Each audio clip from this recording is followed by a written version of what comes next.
In this video, we'll answer the question, what is self-evaluation?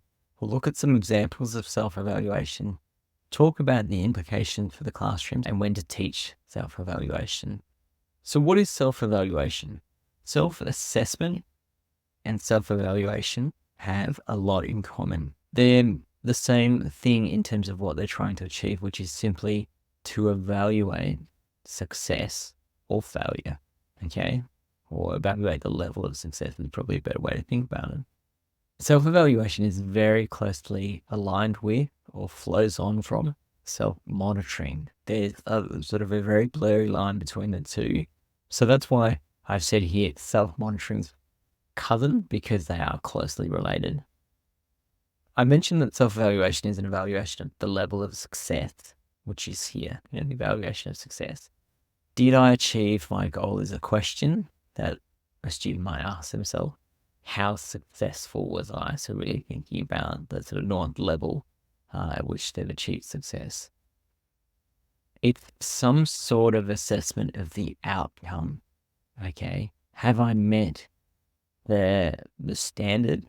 Where did I fall on the rubric? What grade did I get? And is that success for me or not? What we need to consider here is that with any kind of evaluation, and I've spoken to you about attributions when I spoke about attribution theory, attribution are the explanations of success and or failure. And so when we're evaluating something, we're making a decision whether we've been successful.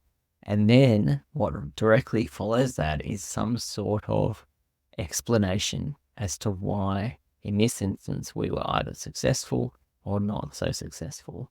And so it's really important that when students are self-evaluating and making a decision of success, that they also have really effective attributions, that they understand that they're better to make attributions such as effort or strategies, that my success was based on my effort or the strategy that I applied, as opposed to externalizing and saying, I didn't succeed because of the teacher. Again, we're trying to empower the self, not disempower the self. So here I mentioned that self-evaluation differs from self-monitoring in two ways. The first way is that students' self-assessments are compared to an external standard or criterion. So with self-evaluation, more often than not, there's some sort of formal criteria, okay, for the student to evaluate against. Examples of self-evaluation might be a self-rating scale, so a self-assessment, for example, on a scale of 1 to 5, where do you sit for this particular behavior or your confidence level for this particular subject. That in itself, a rating scale can be a form of self-evaluation or self-assessment. More often than not in a classroom setting, we'll see it as self-assessing yourself against some sort of marking criteria, a rubric, for example. You can also get students to self-evaluate themselves for behavior indicators. So I've listed it here. Consider the behavior indicators common on reports. School reports often have a list of behaviors, desired behaviors, and the teacher rates where the students sit on those behaviors, often, rarely, sometimes something along those lines. That is a scale, that is an evaluation. The student might complete that evaluation as a form of self-evaluation. So they might self-reflect and say, was I regularly setting goals, or did I read all the instructions before starting a task? This morning we run surveys at the university, and one of the questions for the students this is, am I making the most of my learning in this unit? And the student had to self-rate, self-evaluate where they sat for that particular behavior. There's another example. So implications for the classroom. This is one process that you might choose to use in the way that you teach self-evaluation. So again, it's always what you realize with self-monitoring, self-evaluation, the phases of self-regulated learning, while they're not necessarily linear all the time, the way the model is designed highlights the fact that planning and therefore goal setting is more often than not a good starting phase. In this case, what is the set criteria, what is the set expectation. Once you have decided that as a teacher, there needs to be some sort of, and this is just one approach, right? You could talk about it with your student, talk about the evaluation system, talk about the marking criteria. So this is a common process for us in school.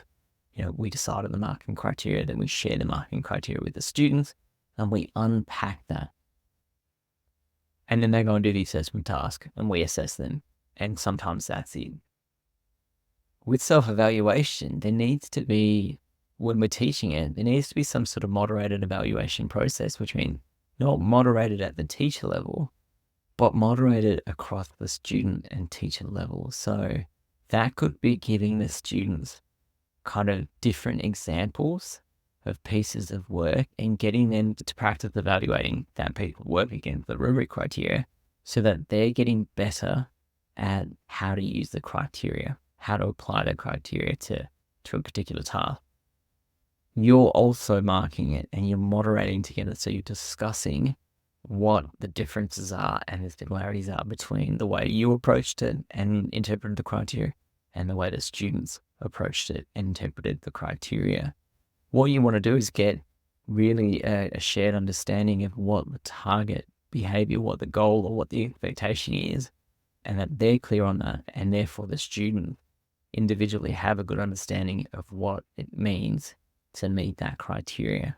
Because it's only once they have that sound understanding of what it means to meet that criteria can they start to self-evaluate. And we often ask students to go and self-assess themselves against the marking criteria. And one of the biggest challenges that students face with that instruction is that they don't actually understand what the marking criteria, how it's different from at university level, like a path, a credit, a distinction, a high distinction. They actually can't tell the difference. And so how could they possibly self-evaluate if they can't clearly tell the difference? And that comes down to the quality of the rubric and the way the rubric descriptors are explained if you're using a rubric.